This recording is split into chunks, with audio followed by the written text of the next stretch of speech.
नाथूराम गोडसे को जब फांसी लगी 15 नवंबर 1949 को, वो अंबाला की जेल में लगी थी और अंबाला की जेल में उसे बंद कर दिया गया था। तो अंबाला की जेल में से नाथूराम ने 24 पत्र लिखे अपने घर के लिए, और मैंने अंबाला की जेल से वो पत्रों का रिकॉर्ड निकलवाया। 8-9 हजार रुपए मुझे उन्हें चटाने में खर्च करने पड़े, लेकिन वो रिकॉर्ड निकलवाया मैंने और उसके पुस्तक छाप दी। उसका नाम है अंबाला की कालकोठी, और वो लिख करके 10,000 छपी। फिर मैं जेल में चला गया, पता नहीं वो कहाँ कहाँ चली गई। फिर दोबारा तलाश कर रहा हूँ, फिर छपाऊंगा। कम से कम 20,000 छपे हुए। नाथूराम गोडसे ने 24 पत्र लिखे, और सबसे अंतिम पत्र जो लिखा है नाथूराम ने, वो 11 नवंबर को लिखा। 15 को फांसी लग गई। और पत्र में क्या लिखता है नाथूराम? पत्र में लिखा, पूज्या माताजी चरण वंदना।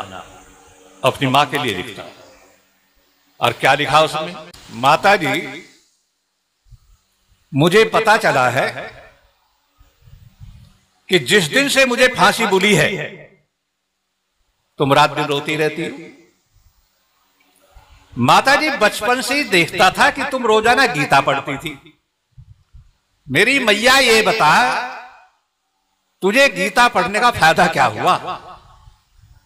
मेरी फांसी को सुनकर कह तू रो रही है, तो तुझे गीता पढ़ने का फायदा क्या हुआ? अरे मैया, श्री कृष्ण तो ये कहते हैं कि नैनम छिंदंती शस्त्राणी नैनम दहती पावके, कि जीवात्मा को शस्त्र काट नहीं सकता, आग जला नहीं सकती, पानी भिगो नहीं सकता, हवा सुखा नहीं सकती। तो मरेगा मेरा शरीर मरेगा, मेरा तो कुछ नहीं बिगड़ना, मैं तो अमर हूं। तूने इतना भी नहीं सीखा आज तक। मां तो रोती क्यों है?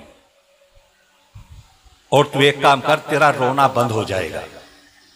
तू एक काम करना, पूना से चल पड़ इसी समय, और 2 दिन में यहां जा। 15 तारीख को नवंबर को सवेरे ही सूरज निकलता हुआ होगा, और तेरा लाडला बेटा नाथूराम फांसी पर लटकता हुआ होगा। और तू दिल को कैड़ा करके एक बार तो सूरज को देखना, एक बार मेरे चेहरे को देखना है। मैया, जिस तरह से सूरज चमकता हुआ होगा, इसी तरह से तेरे लाडले बेटे नाथूराम का चेहरा भी चमकता हुआ होगा। बिल्कुल डरूंगा नहीं, फांसी खाऊंगा, तू आ तो सही। और जिस समय तू यहां आकर के देखी तो सारे गमों को भूल जाएगी। लेकिन माताजी, तेरा यहां आना और सरकार इजाजत दे तुझे यहां आने की, ऐसा संभव नहीं है। बस तू एक काम करना, मैंने बीमा किया हुआ था, और बीमे के अधिकारियों को जेल में बुला करके मैंने कागजों पर हस्ताक्षर कर दिए हैं। 14,000 रुपए मेरे बीमे के हैं, और मुझे फांसी लगने के तुरंत बाद वो रुपया निकालने का अधिकार तुझे मिल जाएगा। 14,000 को निकाल करके 4,000 अपने पास रख लेना। 5,000 भाई गोपाल गोडसे के बच्चों को दे देना, क्योंकि मेरे साथ जेल में रहा बहुत दिनों, अब भी है। और कुछ रुपए निकाल करके हिंदू रीति रिवाज से मेरा अंतिम संस्कार कर देना, और उनमें से 100 रुपए सोमनाथ मंदिर की मरम्मत के लिए भेज देना। सोमनाथ मंदिर महमूद गजनी ने तोड़ दिया था, अब उसकी मरम्मत चल रही है। 100 रुपए उसके लिए भेज देना। और मैया, हिंदू रीति रिवाज से पूरा संस्कार कर देना, लेकिन एक काम मत करना। जैसे हिंदू लाश को जला देते हैं, तीसरे दिन उसकी अस्थियां चुन करके लाते हैं, उन हड्डियों को गंगा में बहा देते हैं या दूसरी नदी में या तालाब में। मैया, मेरी हड्डियों को कहीं भी मत बहाना, ना जमीन में गाड़ना। एक पीतल का बर्तन लेकर के उस पीतल के बर्तन में मेरी हड्डियों को रख देना, और ऊपर से कपड़े से उस बर्तन का मुंह बांध देना, और घर में ऐसी जगह रखना जहां बच्चों की पहुंच ना हो। और उन हड्डियों को कब तक रखना? मेरी मैया, मेरी हड्डियों को जब तक रखे रखना जब तक पाकिस्तान का नामो निशान न मिट जाए। और मैया, एक काम करना, ये सिंधु नदी कभी मेरे देश आर्यावर्त में, भारतवर्ष में बहती थी।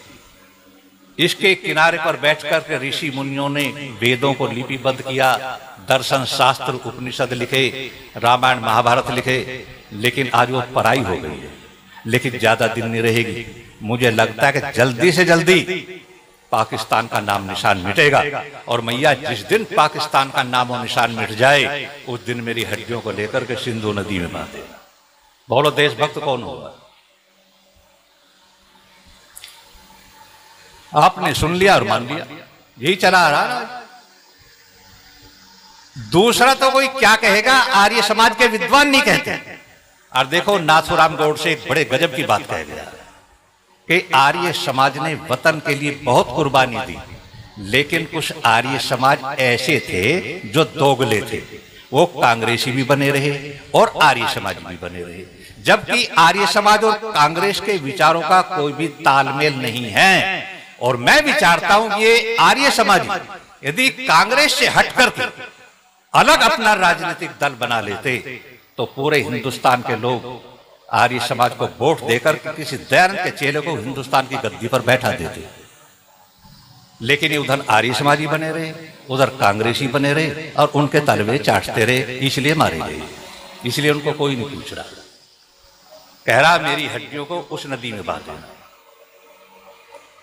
यहां शायद किसी के पास हो सकती है पुस्तक, मैंने बहुत बांटी और 10,000 छपवाई थी जब भी, फिर कोशिश करेंगे।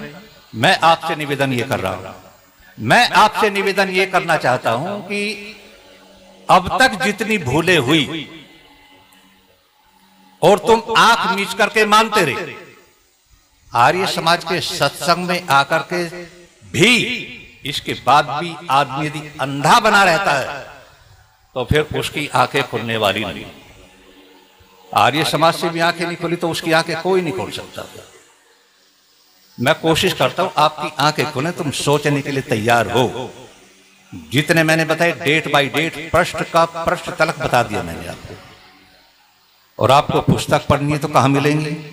या तो राजघाट जाइए, वहां मिलेगी गांधी पुस्तकालय, या एक काम करना दिल्ली जाना, दिल्ली में कनॉट प्लेस, और कनॉट प्लेस में बना है मद्रास होटल, और मद्रास होटल की जो पहली छत है उस छत पर दुकान मिलेगी।